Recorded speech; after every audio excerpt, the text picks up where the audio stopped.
Hey there, fellow entrepreneurs. I'm Sue, and you've just stepped into Entrepreneurs Gone Wild. Every week, I'll introduce you to a friend of mine, a remarkable entrepreneur who's not just changing the world, but also harnessing a secret weapon, time outdoors.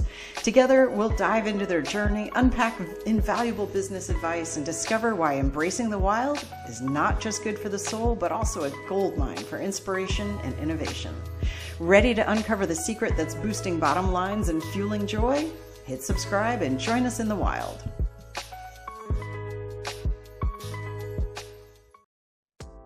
Welcome back to Entrepreneurs Gone Wild. I have a little question for you here today. What if slowing down was the secret to waking up? Today's guest is Richter. She helps midlife women stop living on autopilot and feel fully alive again. How about that? After years of juggling roles, responsibilities, and relentless shoulds, many women find themselves disconnected from their own joy and their own essence. And Karen's work gently kind of guides them back through nature, through mindful movement and community as well. She leads soul restoring retreats, you're going to hear about one today, guided nature immersions, and practices like Qigong and Yoga Nidra to help women remember who they are, what they want, and how it feels to move through life with vitality instead of a feeling of burnout. Her online Wise Woman community is a safe haven that women rewild their lives in. One breath, one walk, one permission slip at a time. Karen, welcome to Entrepreneurs Gone Wild. Really glad that you're here. I'm so excited to be here. I so enjoy reading and listening to your podcasts, and we're akin in our desire to get people back into nature. So excited to be here.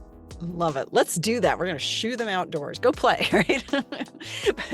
So the first question I always ask is the same, and it's tell me a little bit more about these people that you're serving and the problem that you're helping them solve. So I guide women who are secretly unfulfilled to find bigger joy and aliveness in their life. The reason I say secretly unfulfilled is because, for all intents and purposes, looking from the outside in, they might have it all together. They might be successful. They are, whatever role they're in, they're doing it well. And they find themselves unfulfilled, feeling like there should be something more, but almost feeling guilty to want more because they've got so much already. But they just have this feeling that there's more out there, that they're capable of more.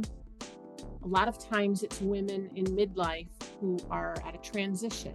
Perhaps they're finding themselves, their role is changing. I don't like saying empty nest. I like saying they're bird launchers. So that's sweet. Launched. I love that. Bird launchers. That's a little better. That is. Perhaps they were in a caretaking role for parents that they're no longer in, or there's just some shift. A part of them recognizes that as really exciting. I get to decide what this next chapter looks like. I'm not tied to expectations that I have been in the past. And yet they recognize that they don't even know what they want out of the next chapter. It's been so long that they've been focused on taking care of everyone else or fulfilling the expectations of the roles that they've been in, that they've lost touch with themselves. So we enjoy a fun journey of rediscovering what it is they really want out of life and helping them enter that next chapter with excitement and joy. That's so great. I'm in that age group. I know, and I've heard, so many people talking about this where, okay, what do you want? I have no idea. That's where, so many people feel, I think especially women, just being a woman, hearing you, that resonates, right? That sense of the wants maybe have been in the back seat so long that we kind of forgot them and they've turned to dust. Maybe the things that we remember wanting don't fit anymore. And there's just not a whole lot of time or effort or focus spent on figuring that out. where, like, is there something that's prompted them usually that they come in? Like you said, I love that bird launchers. That's so great. So maybe the last kid has flown the coop. That's something. Are there other things that are kind of pointing at that secret? What did you call it? The secret?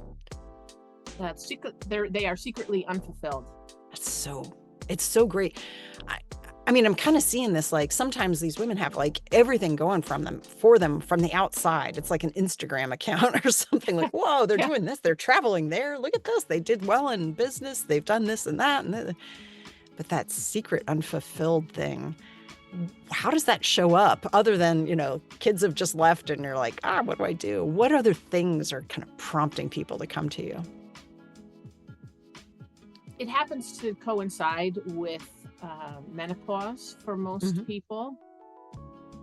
So a lot of times it has symptoms of menopause, or that they're not sleeping well, or they're feeling tired, and all of that just sort of brings down this interest in everything around them, and they are not happy with that. They really loved some prior versions of themselves when they were excited and woke up with a purpose. Yeah.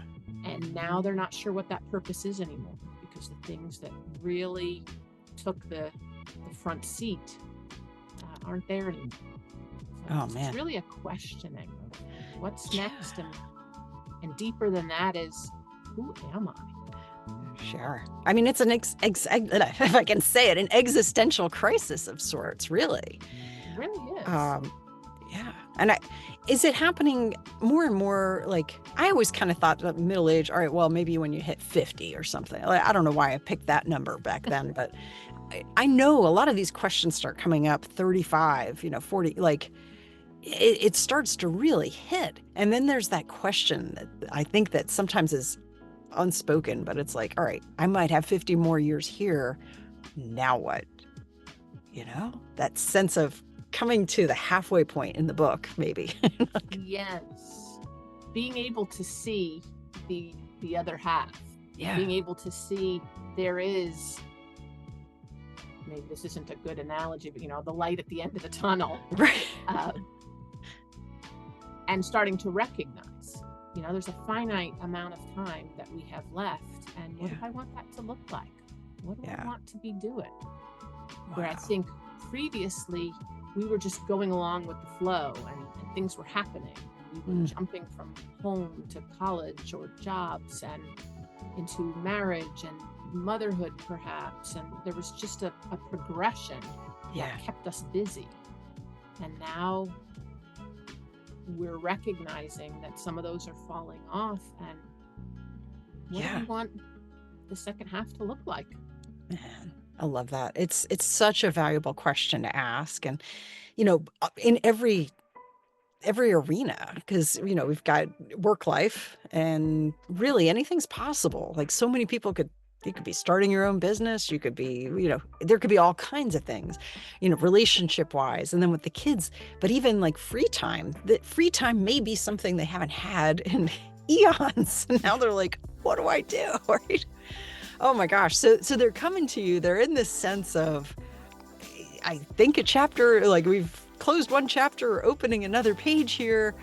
What can I put on here? But what are they typically hoping that they're going to find, and as far as an answer?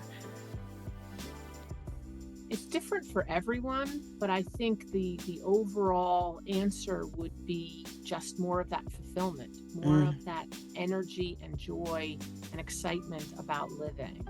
Yeah. And so for many people, that's a clearer picture and better understanding of what it is they want. Yeah. I also think there's a wanting to get together with other women. I see so often, especially when you're talking about bird launchers, that their friends were sort of built around the mothers of their kids' friends. Yeah.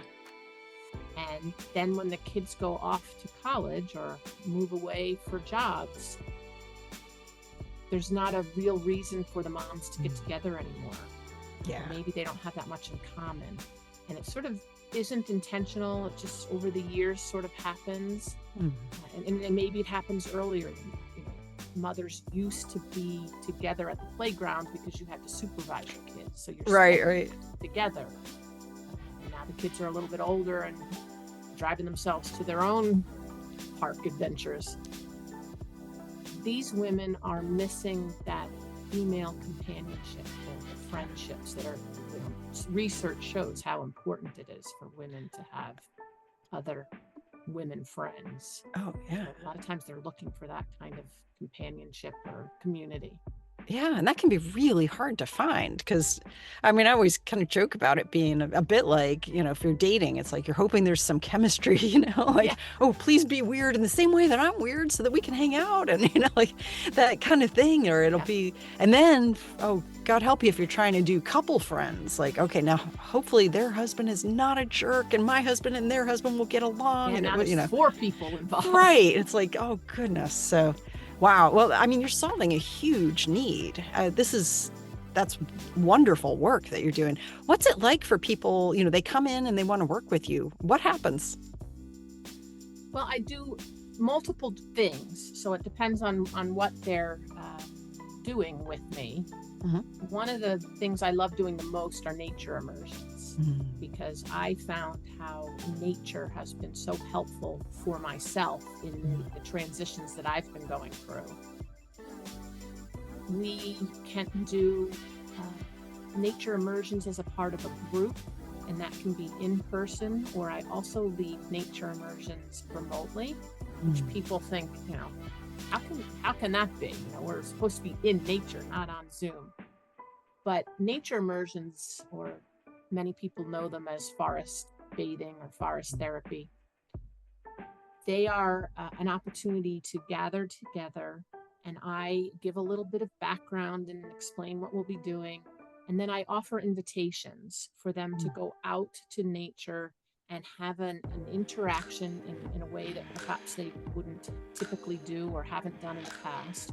And then we all come back together and share what that was like for us. Then I give another invitation to go back out. And we might do that several times. So when we do that virtually over Zoom, the part where we're gathering together and sharing experiences, that's like we're doing right now, over Zoom. But then I offer the invitation and people can go out wherever they are and have their interaction with nature. And then we come back into a group in Zoom and share that way. So they're still in nature, and we're just using technology as a communication vehicle. Yeah. Some people actually prefer that because they say, I don't have to drive to the park or go somewhere different. I'm in my own backyard, and now I'm creating this relationship with things in my yard that I before would just walk right past and not take the time to notice. Oh, that's cool. There's benefits of doing it either way. Yeah, I love that because that's like you said, we just walk right by most stuff that's in our yard. And it's like if you had a moment and you were just sitting there looking at, oh, that's an interesting, tree or bush or rock or, and then they can do that, daily because like you said, it's right there, which is so cool. Now, how about people who maybe they're city dwellers? What do they do typically? Love that because often people think, oh, this is going to require me to be in some beautiful location and I'm going to have to trek 10 miles to get into the wilderness, which there are definite benefits to being in an ideal situation or an environment like that. And that being said, we can find nature wherever we are. So it doesn't have to be this total expanse of the forest. It could be one tree in a parking lot. I actually was with a group of people. It was a work situation, and we were all very stressed out because of something going on at work. And we went outside, and it was a big parking lot. My cat is wanting to join us here. Kitties are welcome. Why don't we go over there? So we were in a big parking lot, lots of cars, lots of blacktop, asphalt, just this one lone tree up in between the cars. And we had a little nature immersion right there. And we benefited from all of those things that research shows. The heart rate came down, the blood pressure came down, our brains sort of slowed down as well, and we could get some clarity and some creativity. And just was a great example that it can be anywhere. It doesn't need to be a large, expansive, natural space. That's so cool. I also encourage people, even in their homes, to bring nature in and to have either the windows open so I can see outdoors, or plants, flowers, even rocks and shells, other parts of nature. There's an opportunity to slow down and interact with them. Those non-human nature beings. Yeah. Oh, I love that. It's and I love, I mean, that makes it accessible for absolutely anybody. You could be living in a high rise, the last time you saw grass is Tuesday, I mean, and to be able to hold some of these things in their hands, or even indoors. But I was just picturing like a scene from The Office. It was like, as you were talking about standing in the parking lot and looking, I was like, they should have made an Office episode. Like, it would have been nuts. They should have. That would have been fun. I would have volunteered to play the person bringing them outdoors. Can you imagine? But and I love that you touched on some of the benefits, like that heart rate slowing, that's incredible. What kinds of things do you hear from the women that you're serving as a coach and helping them navigate this whole pivot in life? What are they saying after they've had some of the, like, is being out in nature a thing for them before? Or, I mean, I'm kind of thinking that would probably draw them to you if they're like, I like nature, Karen likes nature, let's do this. Or some of them, like, this is like the first time they've really had exposure to that. It's an interesting mix. There are definitely women who, and I do a lot of work with women, but it could be really anyone. Mm-hmm. And I do a lot of work, and people will say, I'm a nature lover. I've always enjoyed nature, and I get out and I walk every single day. And on the weekends, I go for a bike ride or kayaking. I'm a big nature buff.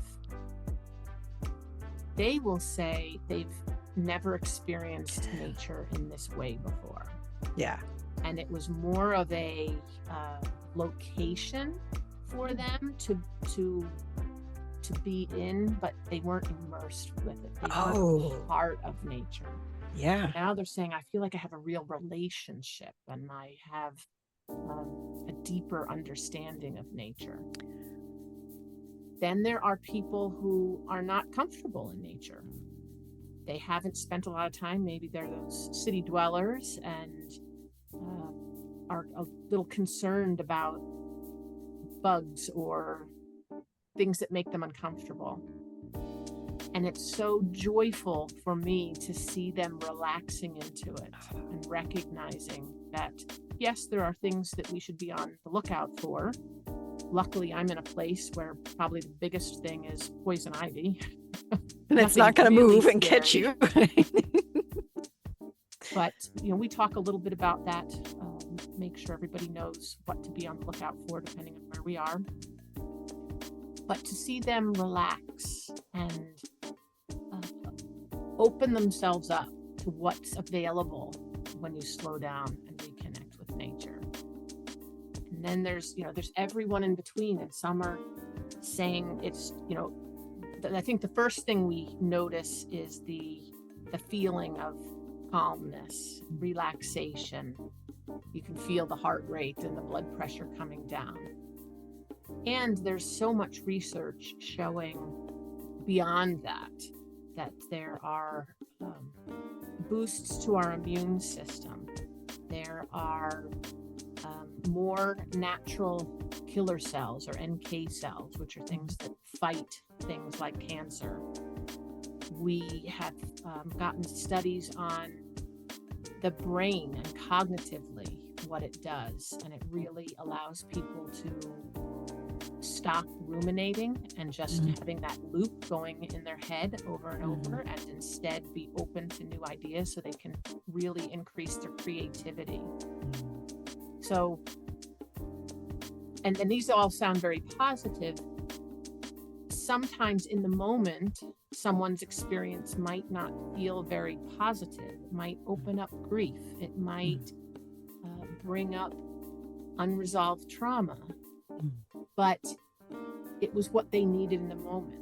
And they will look back on it and say, it felt so good to finally cry over XYZ.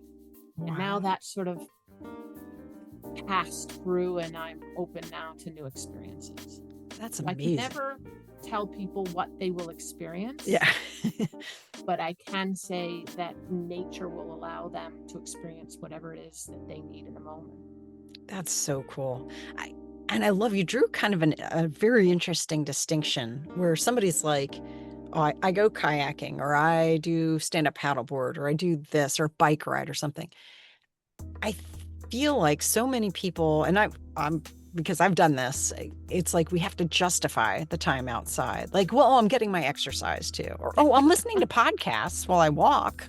Or, things like that, where we have to stack things in order to justify. Otherwise, it feels frivolous, right?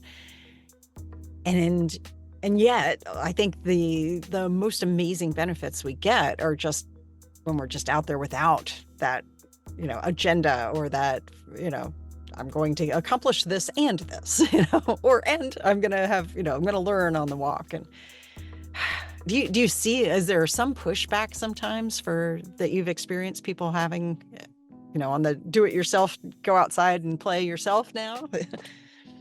Absolutely.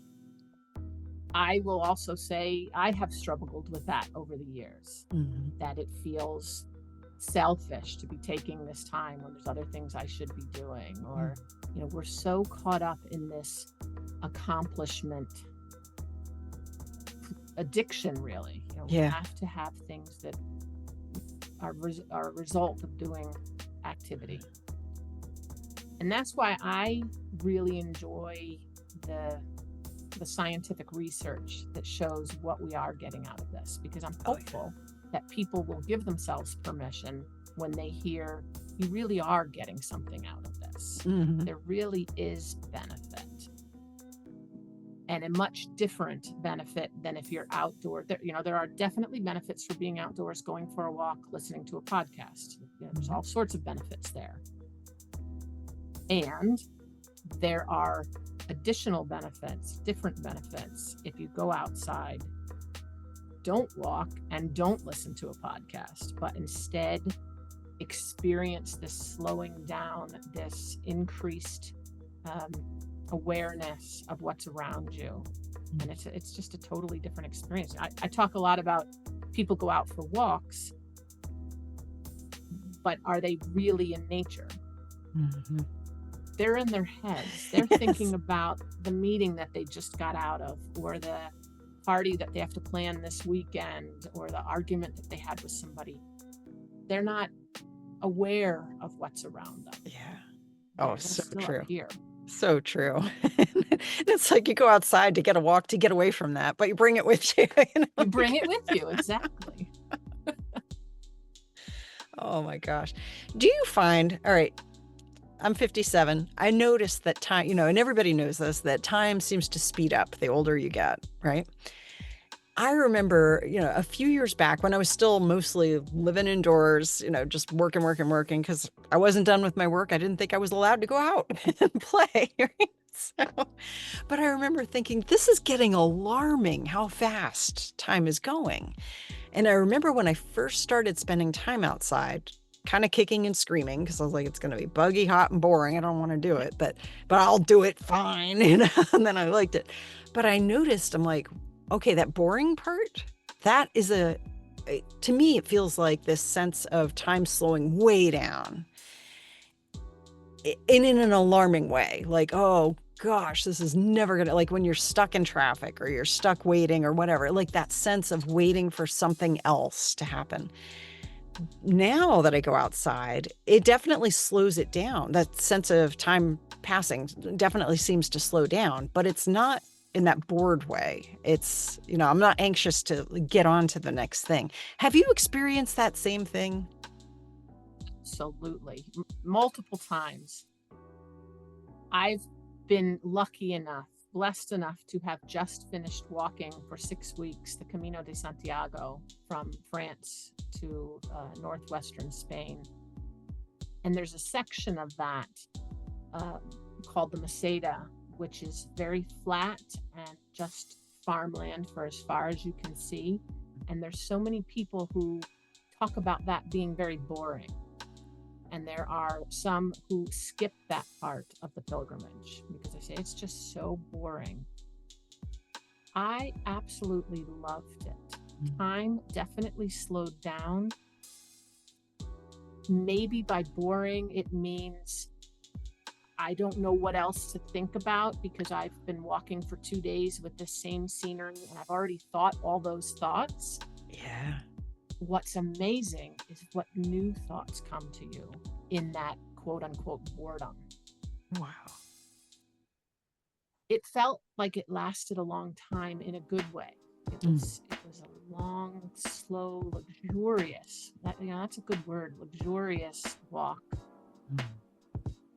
The whole thing was, for 6 weeks. Yeah. I came home and got right back into the craziness of life here.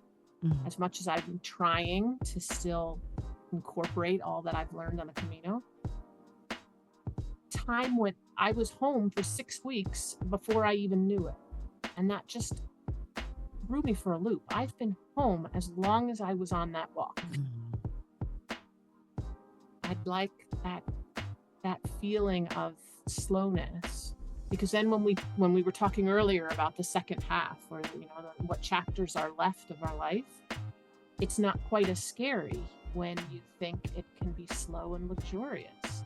I can experience it as it goes by instead of, oh my gosh, again, it's going to be January 1st again, and how did a whole year go by? Yeah. Oh, I love that you use the word luxurious.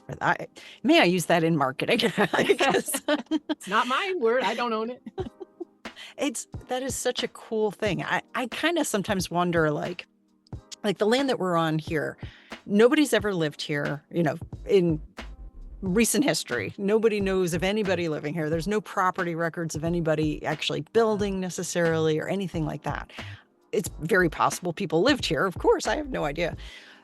But I often think about, what was life like 100 years ago, 200 years ago here? I imagine it was slower. Do you think so? I think so. Yeah. I think part of what makes things feel so rushed are the multitude of things we have going on. The whole multitasking concept and just trying to keep so many balls in the air.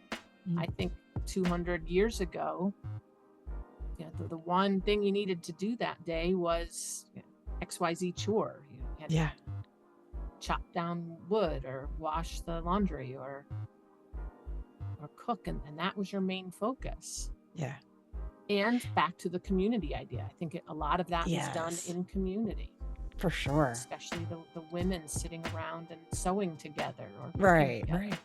Yeah. It's so fascinating. I think, some of those tasks, especially, my gosh, doing laundry alone. Anybody who has not researched what it was like trying to do laundry definitely you didn't have a machine that sang to you a little song when it was done and time to move it to the dryer. No. Very manual.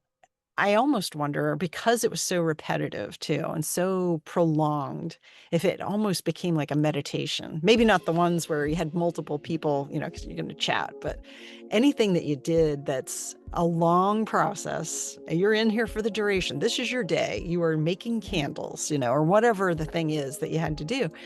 It had to have been a little bit more meditative too.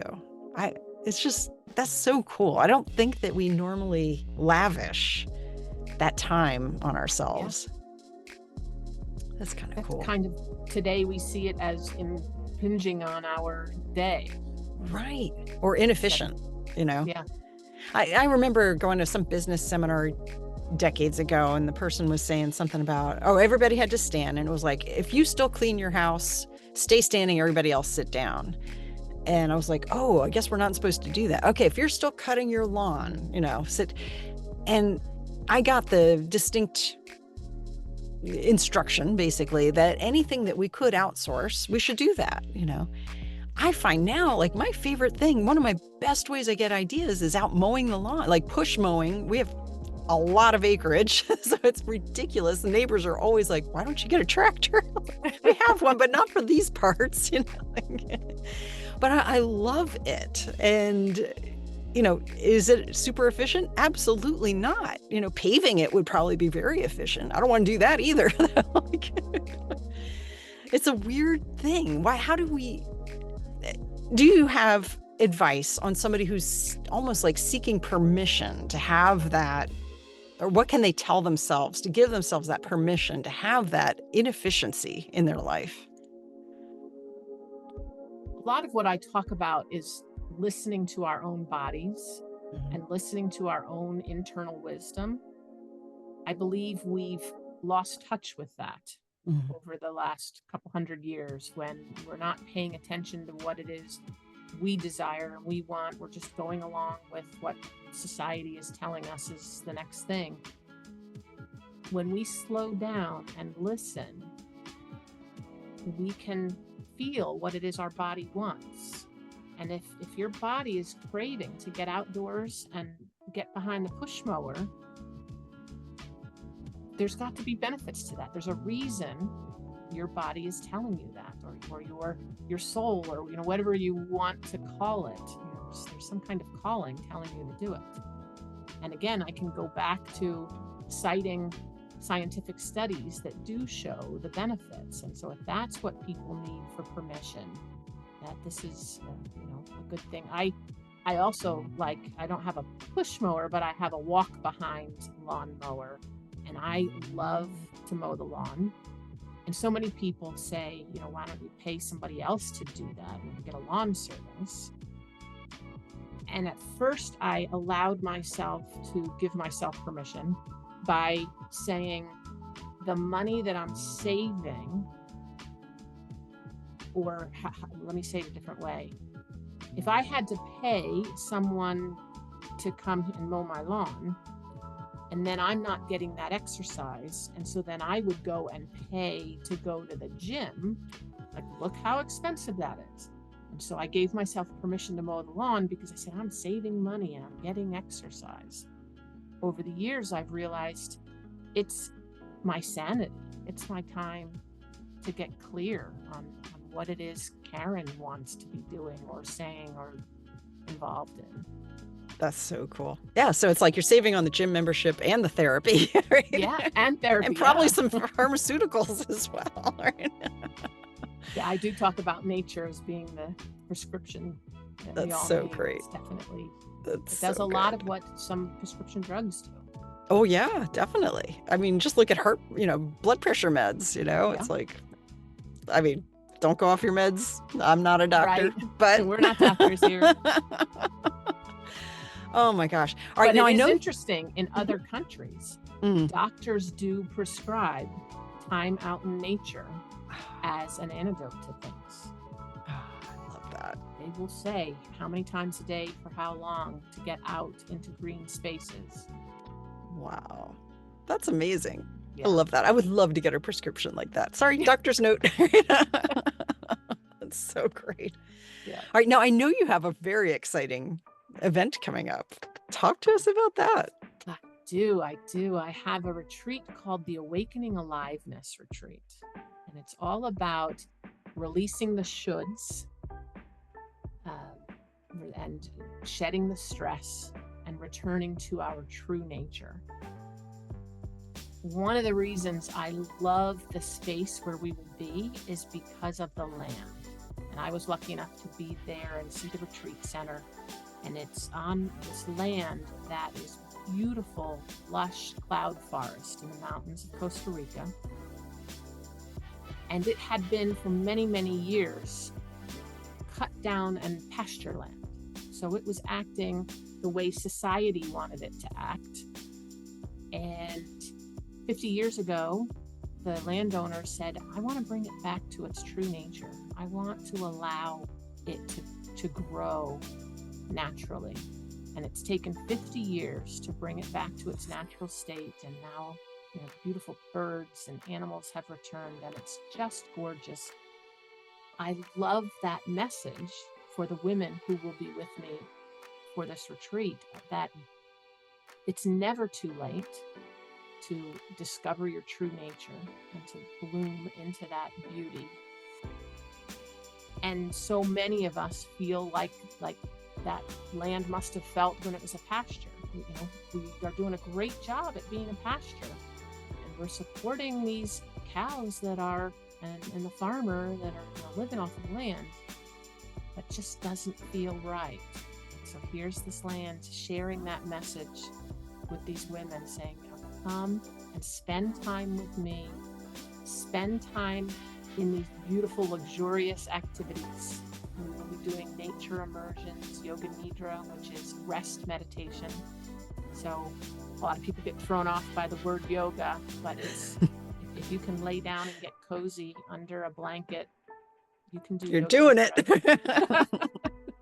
You did it just right. Yeah. We'll be doing gentle movement like Qigong and Tai Chi. We will have lots of opportunities for sharing and community. And there will be lots of downtime. I really believe that retreats need to be slower, and not so that you come home from this experience and now you need to rest up because of all the activities that you have done. Yeah.